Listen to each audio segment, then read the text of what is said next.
निगरान शूरा ने बाबुल मदीना कराची पाकिस्तान में मदनी चैनल के नाजरीन और दीगर को मदनी फूलों से नवाजा। आपका सुन्नतो भरा बयान मदनी चैनल पर बराह रास्त टेलीकास्ट किया गया। चलते हैं निगरान शूरा के सुन्नतो भरे बयान की झलकियों की जानिब। दावत इस्लामी का एक शोबा है मजलिस बराए इस्लाह के दियान।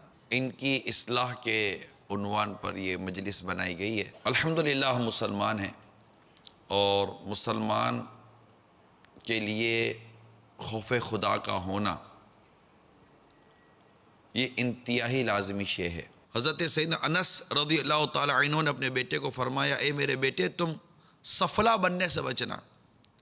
उसने अर्ज़ की सफला कौन है? फरमाया वो जो रब ताला से नहीं डरता। इस्लाम की अगर सज़ाओं की बात करें तो कत्ल की अपनी सज़ाएँ, उसके एक अपने मामलात हैं।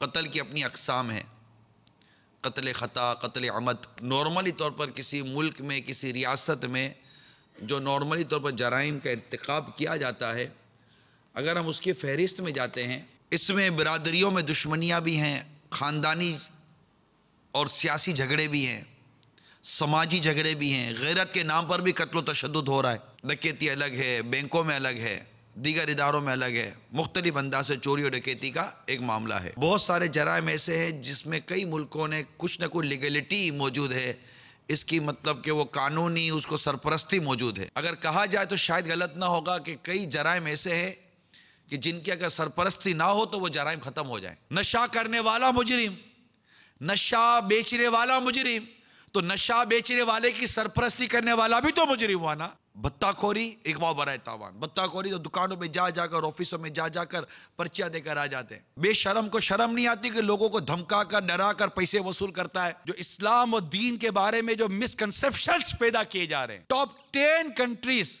को अब सर्च करें जिनमें जराइम, नंबर ऑफ जराइम एज पर पॉपुलेशन सबसे ज्यादा है।